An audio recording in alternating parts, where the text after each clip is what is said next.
है वो सारे सवालों के जवाब जानते हैं, लेकिन आज भी लिखत में उन्हें ब्यूरोक्रेट दे रहा है। मुझे तकलीफ हो रही है। वो ब्यूरोक्रेट जिसने मेरी आवाम को नचाया है, जिसने जम्मू कश्मीर को लूटा है, आज उसी का जवाब महराज सुनने के लिए ऐवान में नहीं आएगा। ऐवान में वही जवाब सुनेगा जो एक सड़क पे बैठा हुआ शख्स, जो ये नेता है, इन्हें सवाल भी पता है, उनके जवाब भी पता है। बस फर्क इतना है, ये इम्प्लीमेंट कब करेंगे या अपनी कार्रवाई कब करेंगे, अपनी ताकत जनता के लिए कब दिखाएंगे, उन लोगों को कब रोकेंगे। रेत का माफिया है, स्कूल का माफिया है, शराब का माफिया है, सड़क का माफिया है, अस्पताल का माफिया है। उन चीजों पर रोक कब लगेगी, उस दिन का इंतजार महराज करेगा, वरना तब तक बोलना सुरेंद्र चौधरी साहब कहते हैं आप अपना डीडीसी का एक्सपीरियंस यहाँ शेयर करें। नहीं करूँ, ये अपना एक्सपीरियंस बताएं।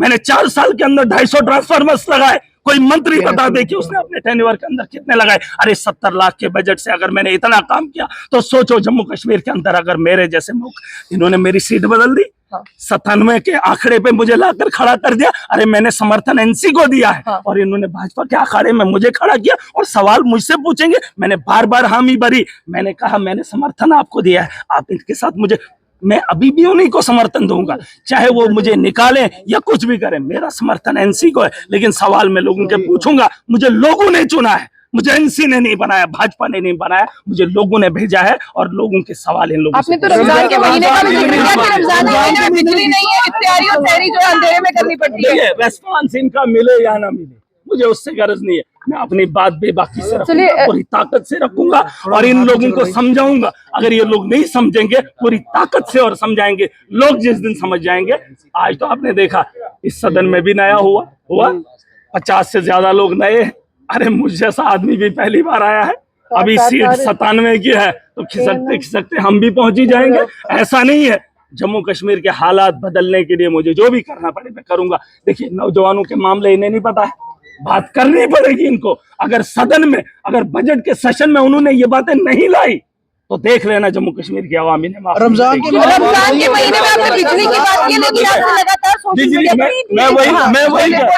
मैं वही कह रहा हूँ। मैंने अपनी आवाम को साफ बताया है। आज मैं आवाम में जब भी बात करूंगा तो मैं बात रखूंगा। मैंने कहा है जम्मू कश्मीर के अंदर खास करके मेरी कॉन्स्टिट्यूंसी के लोग किराया नहीं भरेंगे। सरकार ने साफ कर दिया कि पोल अभी खिताई सेनाब के अंदर नहीं है, तार अभी भी नहीं है, मेरे लोगों से किराया लिया जा रहा है। एलजी ने पिछले दिनों ऑर्डर निकालवाया, कहता किराया इकट्ठा करो, लोगों की तारें काट दो। और ये लोग कह रहे हैं कि संदर्भ में मैं हंगामा कर रहा हूँ। मेरे कितने गरीबों की इन्होंने तारें काट दी और मैं यहाँ पर हंगामा ना करूँ। जो गरीब रोता है, गिड़गिड़ाता है, उसकी आवाज सुन लीजिए, उसकी आवाज ना उठाऊं तो अपनी आवाज करूं। और सुन लीजिए, मैंने अपने लोगों को कहा है किराया देना बंद करो। 200 यूनिट्स का वादा इन्होंने किया है। मेरा गरीब है, किराया देना बंद करेंगे, सरकार उसके बाद फैसला करेगी।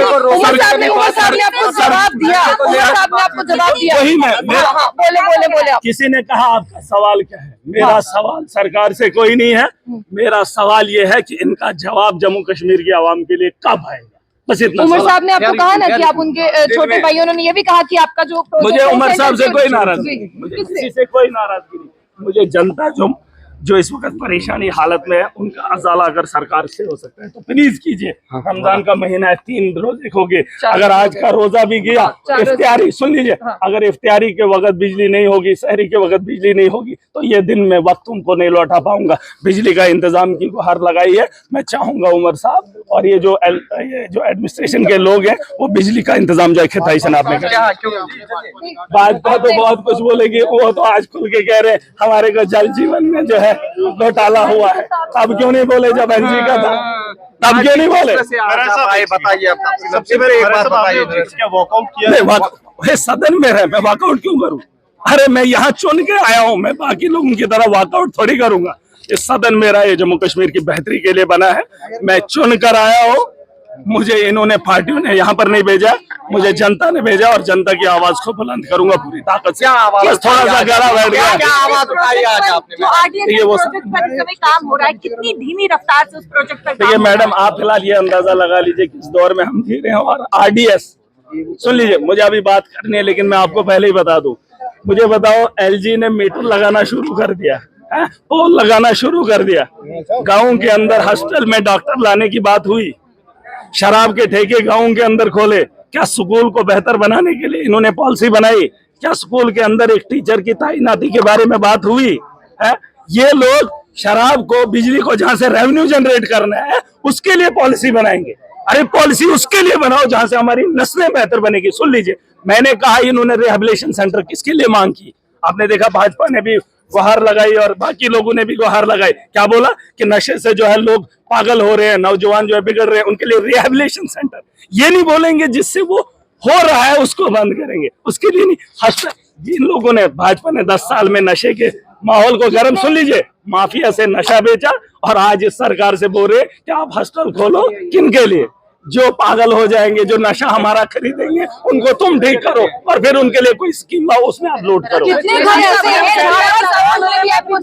देखिए, इन लोगों को मैं बच्चा लगता हूँ, प्यार से नौजवान हो। सुन लीजिए, मेरे सवाल जब बेहुदा होंगे तब आप लोग भी बोलना, इन लोगों को भी बोलने का हक है। लेकिन इन लोगों को मैं एक ही बात बताना चाहूंगा कि जम्मू कश्मीर की 90 असेंबलियों में मैं अकेला ऐसा चुनकर क्यों आया हूं, इस पे सोचने को इनको मजबूर होना चाहिए। गुलाम नबी आजाद की कॉन्स्टिट्यूंसी से जीत कर आया हूं, बड़े बड़े दिग्गजों को रौंद कर आया हूं और 15 साल से जमीन से जुड़ा हुआ शख्स हूं। मुझ पे उंगली उठाने से पहले अपने बारे में, अपने गरीबा में झांक कर देखना है मुझे। हाँ, किसी के जाति में कोई भी मामला पेश नहीं करूंगा। हाँ, जो आदमी मेरी आवाम को परेशान करता होगा उसकी जाति जिंदगी के बारे में सुनिए। क्या कहेंगे? किसी से नाराज नहीं, मेरी बात सुनिए, मैं नाराज किसी से नहीं, जिसको जितना आता है वो उतना बोल रहा है। मेरा ये सोशल जो है फ्री करने है, मैंने अपने लोगों को बोला है कि राय देना, मेरे पास अपने फैसले हैं, मेरा बाद में देखेंगे। नहीं, सीएम, अरे सुनो, सदन छोड़ के जाओ। नहीं, कौन छोड़ेगा? अभी आप वॉकआउट, अरे मैं क्यों छोड़ूंगा? वापिस जाएंगे अंदर। और क्या, मुझे क्या छोड़, मैं क्या किसी के कहने से उठ के चला जाऊं, किसी के बोलने से कुछ भी मान जाऊं? मुझे लोगों ने चुना है, मैंने उनकी आवाज सदन में रखनी है और वो उसके लिए मैं अभी थोड़ा सा मलिक साहब, सफोकेशन बहुत हो रही है, वहाँ पे गुप है, इसलिए सांस लेना मुश्किल हो पाता है। अभी रमजान का महीना भी। मुझे बताएं कि सीएम कह रहे हैं कि 50% जो है लॉसेस हो रहा है टीएनडी का, तो उसके बाद देखिए, आप कह रहे हैं वो जवाब उनसे, देखिए आप मुझसे पूछेंगे कुछ जवाब उनसे भी पूछ लीजिए, सरकार से पूछ लीजिए, एलजी से पूछ लीजिए, उनसे बेहतर पता। और सिंपल एक ही बात है, लोगों का चुना हुआ नुमाइंदा हूँ, 7 साल के बाद उम्मीद है और उस उम्मीद को हर कोई देखना चाहता है। बस उसी उम्मीद को देखने के लिए मैं सदन में हूँ कि सरकार कब जम्मू कश्मीर के आवाम के लिए कोई बेहतर फैसला लेकर आए, उसे सुनने के लिए मैं आह्वान में हूँ। और लोग टीवी पे इंतजार कर रहे हैं, मोबाइल पे इंतजार कर रहे हैं, रेडियो पे इंतजार कर रहे हैं कि सरकार हमारे लिए कब लाएगी। एलजी आया, एलजी के उसमें भाषण में बोला कि स्टेट देंगे, उमर साहब कब देंगे? सीएम कह रहे हैं कि आप तो उनके दिल में। बिल्कुल, अरे मैं तो सबके दिलों में हूँ, ऐसा नहीं है। देखिए, मतभेद हो सकता है, आपकी बात से मैं इत्फाक नहीं रखता हूं तो खुल के बोलूंगा। मेरा एक इंटेंशन क्लियर है, जिसकी बात मुझे अच्छी नहीं लगे उसको मुंह पे बोलने का ये हुनर रखता हूँ, ये ताकत रखता हूँ। देखिए, पीठ के पीछे नहीं बोलूंगा, जिसको जो बोलना है, अगर उसकी बात अच्छी नहीं लगी, आपकी बात अच्छी नहीं लगी तो मुंह पे बोलूंगा। पीठ के पीछे ना किसी को गाली दूंगा, ना किसी के लिए ताली बजाऊंगा। सिंपल बात है, जो आप बोलोगे उसका रिएक्शन दे दूंगा। ठीक है, अच्छा होगा तो तारीफ करें।